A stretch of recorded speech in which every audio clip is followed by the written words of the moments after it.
Hi friends, welcome to the latest episode of the Nationalist View, and we have with us a very special guest, Shri NC Bipindra ji. Bipindra ji, most welcome, and thank you so much for taking out time from your busy schedule. And Bipindra ji has been a veteran journalist and commentator, strategic affairs analyst. He has worked with leading international news agencies and prominent media organizations at senior positions, and he also runs a think tank called Law and Society Alliance. He's a founder of that, and he has been a regular contributor to a number of prominent national and international journals and media platforms. And he regularly comments on strategic and national affairs. So, Bipindra ji, welcome once again. And today we are discussing the SCO meet, the Shanghai Corporation meet, or Shanghai Cooperation Organization meet, which is going to be held in Islamabad in Pakistan on 15th and 16th. So, but there has been a lot of talk about the given the security situation in Pakistan. So will Pakistan be able to, ensure the safety of foreign delegates because a large number of foreign dignitaries are going to come for this meet? Thank you, Arun Anand. It's a pleasure to be on the Nationalist View, and it's a very important topic that you have chosen today. And I'm not saying it just for the sake of giving you some compliments, but it's a truly, genuinely important topic that you have chosen. The reason for your question is probably because there are certain situations that have emerged in Pakistan in the recent days, and that they are not they don't portend really well for the SCO Summit that is going to be happening in Pakistan on October 15 and 16 of this year. Just another couple of days time. So if you look at the situation in Pakistan today, if you, go through all the media reports and what's happening there, and also some, friends in Pakistan keep conversing with me on what is the situation there, you find that the Pakistan government has imposed uh, an holiday, a forced holiday for all people in Islamabad on for 3 days. That is tomorrow, day after tomorrow, and the day after. That is for 3 days from starting tomorrow. That is 14th of October. So uh, uh, I will just take our readers back to the 2023 G20 summit that happened in New Delhi. Was there any holiday announced in New Delhi at that time? The answer obviously is no, because we were all working very hard during the G20 summit days that happened in November 2023. So when a government has to declare a forced holiday for its residents, for its citizens, then it is an indicator that there is a real problem within Pakistan as far as security is concerned. So there are two types of security problems that the Pakistan is facing at this point in time. Government in particular is facing. One is the terror attacks that have been going on, or rather, some of them are terror attacks, some of them are, some critical freedom movements that are happening in various parts of Pakistan today, where the nationalists are waging an armed struggle against the Pakistan government's occupation of those territories, which I'm obviously referring to Balochistan and uh, uh, the Gilgit-Baltistan region and the Pakistan occupied Kashmir region. There are real trouble going on. Some armed struggles also going on in the regions. So there have been some critical terror attacks that have happened in the recent days. If you remember, I think there was an attack that happened recently where the One was in the Chinese Karachi airport, the blast. in Karachi, correct, blasted the Karachi near the Karachi airport where I think 2 or 3 Chinese nationals were killed, And and 85 it was kg a of explosive explosive was was used. blown up. So Absolutely, imagine bringing that kind of explosive near the airport. which is considered to be high security zone. So as you were rightly high mentioning, security zone, obviously. So obviously there was an attack in Karachi that happened. That is one indicator of how the situation is. So anything can happen anytime in Pakistan. So the security situation is so fluid that the government of Pakistan does not have any control. The Sabah Sharif government does not really have any control with the security of the nation itself in the first place. Number one. Number two, there is a political, threat to the SCO summit that is going to happen, where the party workers of PTI, Pakistan Tehreek Insaf, which is Imran Khan's political party, they are protesting against him being in jail, and they have continuously been protesting. September end, there was a major protest in Islamabad and across the country, and again there was two more protests that have happened in between October 1 and today is October 13 that we're talking. So there have been massive protests that are going on. So when the SCO summit is happening, and if the political workers of Imran Khan, in their anger, storm the SCO venue, will Pakistan government and its security forces, the police and the armed forces, be able to resist and stop these protesters from entering the venue? That's a major question that has happened. It's come up at this point in time. So if you see the range of leaders who are going to be attending, you're going to have the Chinese Premier Li Qiang, who is going to be there, and then you have this Russian Prime Minister, Mr. Mikhail Mishustin. He's also going to be there, and several other leaders are going to be there from various countries. These two are the big names. The SCO today is a 10-member organization. So you have Russia, China, and then you have these Central Asian countries, Kyrgyzstan, Uzbekistan, Tajikistan, and all that, the Central Asian nations. And now you also have as members Iran, Pakistan, and India.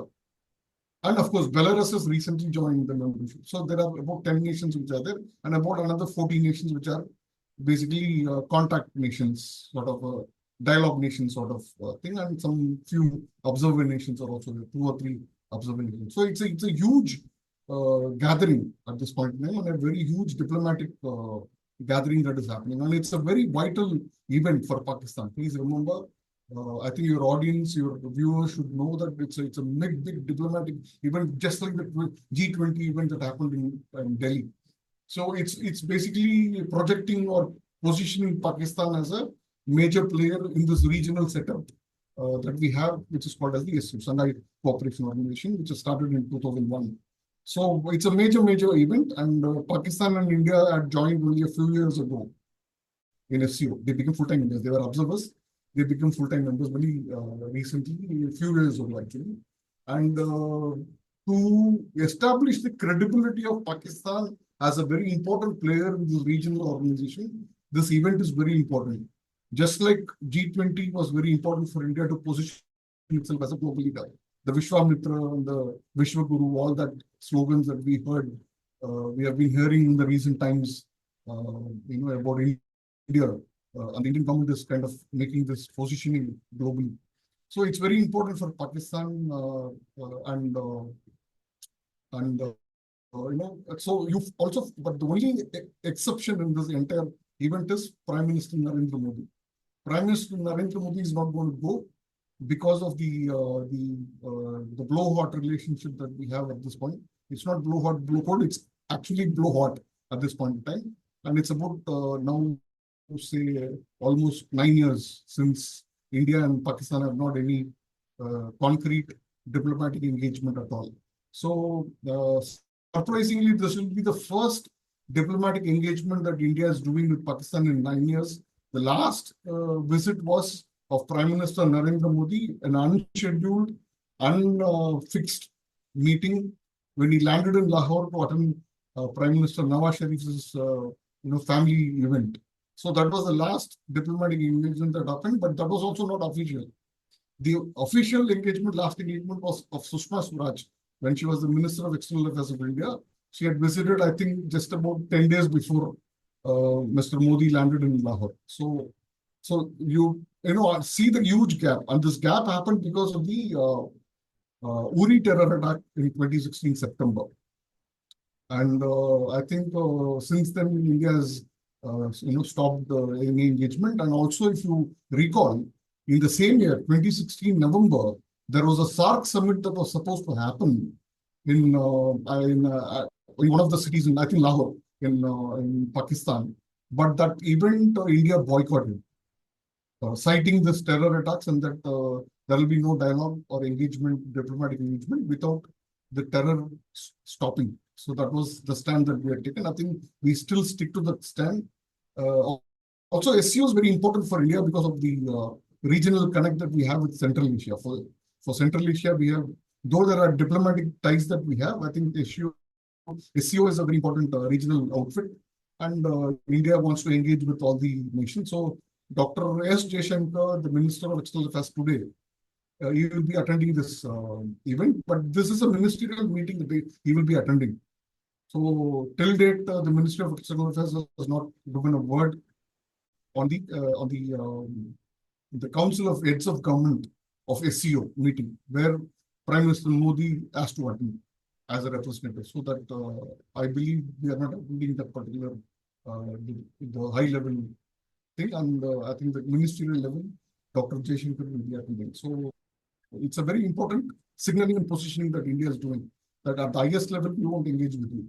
And also, India has clearly said that there will be no bilateral talks with Pakistan. We'll have bilateral talks with all other nations that are participating in the SCO Summit at this point. So this is a huge signaling that we are giving. And Pakistan grudgingly kind of said that, oh, no, we also don't want any diplomatic. It's a face saver sort of a statement that they made, where they look very funny and stupid, actually. So that is the kind of situation that we are facing today. And you know, I mean, I mentioned what is the current situation in Pakistan, but if you look at, I mean, it's a monologue. If you want to ask an answer, then I think I'll Well, ask a question. I just wanted to ask one thing. Yeah. Just from a very, a layman's point of view, given the Yeah. state of affairs in Pakistan, the security situation, the Mhm. decision to hold this summit there, okay, it must Mhm. have been taken some time back. Yeah. And but wasn't it necessary to review this decision? Was it possible to review this decision? And do you think that this decision should have been reviewed and it should have been done at a safer place? Because there is another angle to it, which comes that Shanghai Cooperation Organization (SCO) is primarily driven by. This is a common perception. So you please clarify this for our viewers. This is primarily basically driven by China.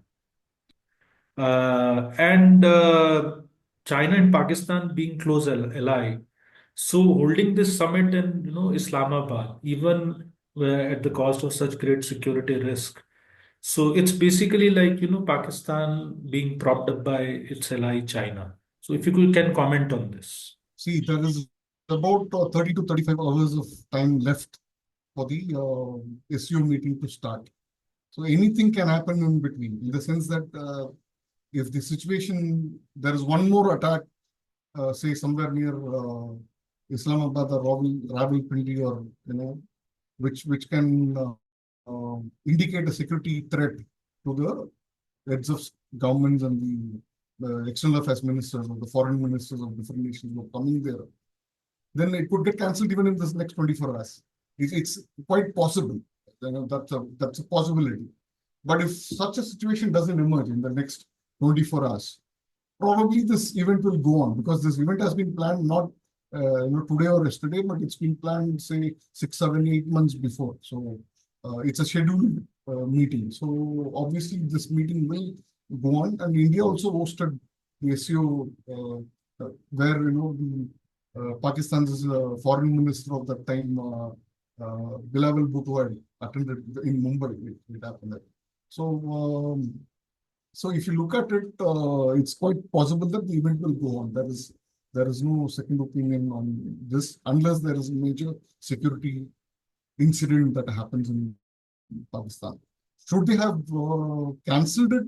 and held it somewhere else? I believe yes, they should have done it, because the current situation in Pakistan is not suitable for hosting so many dignitaries, so many senior government officials from various countries at this point in time. So they could have easily shifted it to China, because China, Pakistan are pretty, they are, what is the term they call, all-weather friend, or all-weather, relationship that they have. China could have easily taken on the burden of hosting it. It's just not a big deal at all for them. Or even India would have hosted it, bailing out Pakistan from this critical diplomatic situation that they will be in if there's a security threat and a terror attack or something that happens. I mean, it will become a mess for Pakistan if some incident happens. So we hope that nothing terrible happens in Pakistan in the next 24 hours, and hopefully the PTI's cadre also stays home at this point in time. It's a good holiday season for all of them, 3 days of holiday. And if you just extend it by one more day, a couple of more days, then it becomes a weekend. So they should enjoy a 10-day holiday and be happy with that. So, but the point is, it is a major concern at this point in time.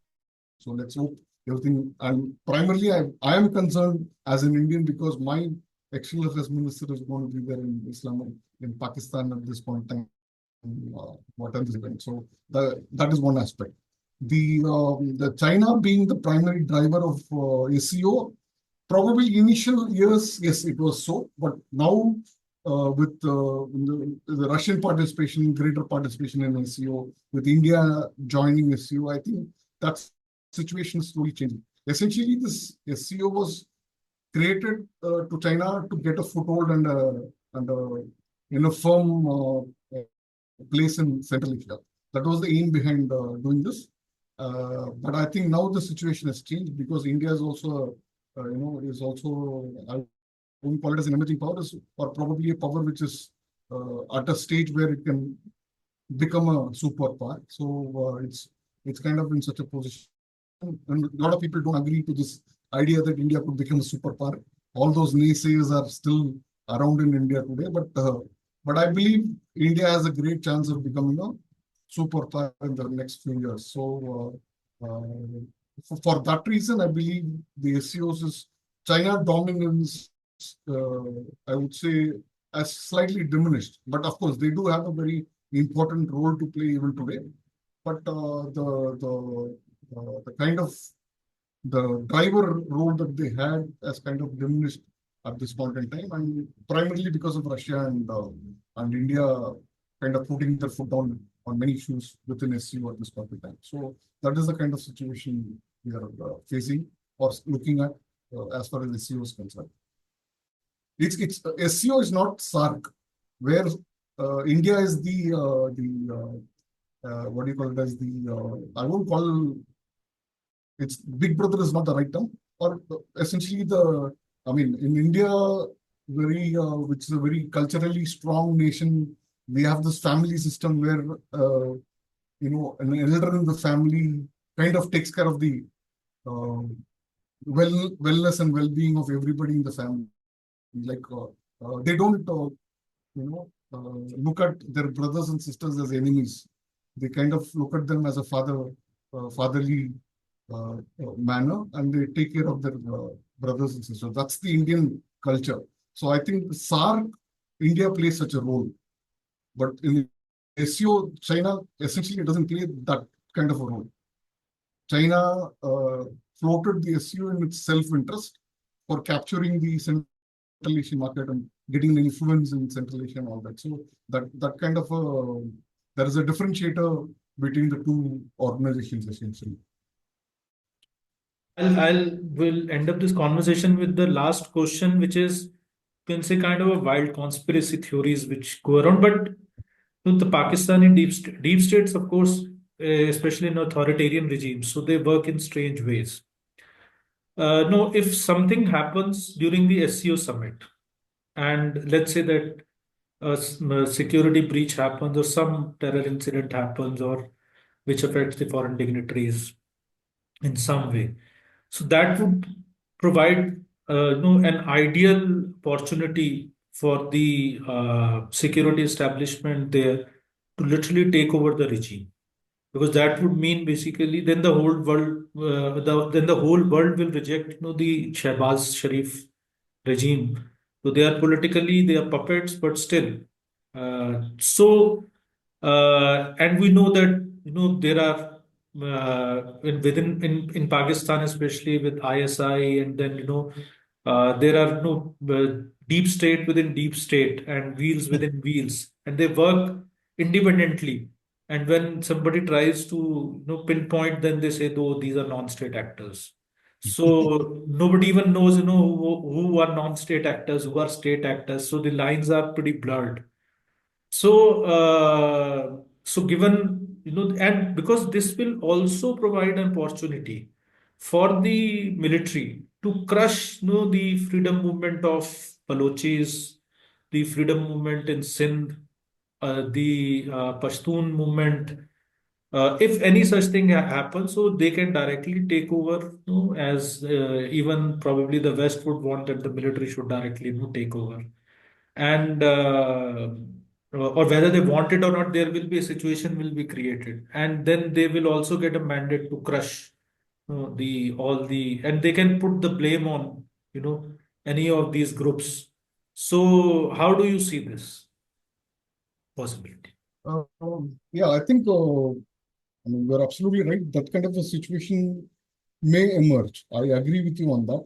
But my only point is at this point in time, you find the current Sharif government, Shahbaz Sharif government, playing a ball along with the military. So I think they don't have a problem with this existing government at this point in time. Tomorrow, what will happen, we don't know. I think in one of our episodes, we have discussed this, whether how long will the Shahbaz Sharif government last, and will there be a military coup at some point in time? I think we discussed this earlier, but that situation, at this point, doesn't seem to be likely.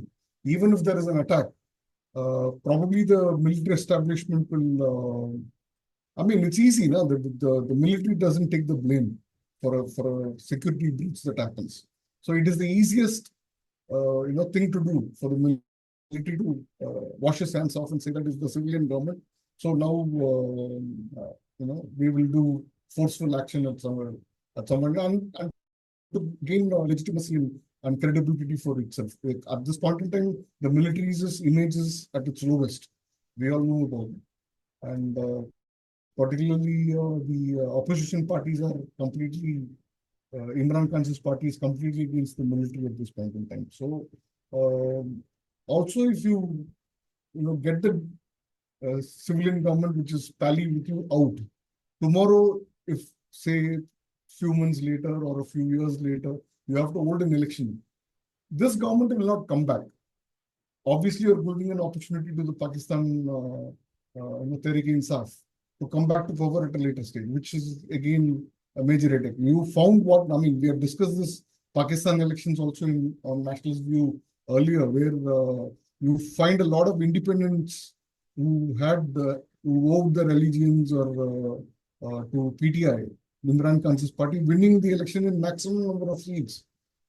Of course, the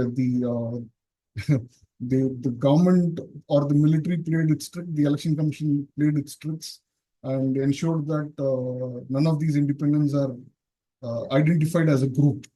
So because of which the PDI could not become the largest party and form the government. But most of them, I think almost 90 of the 99 of the candidates, 90, it's somewhere in the 90s numbers. They all were PTI independent, PTI background independence. So I think that situation play out if an election is held after a military coup or a military takeover of the Pakistan establishment. So that the military may not want to happen because they have already burned their fingers once in the previous elections. So that may not be the case at this point in time.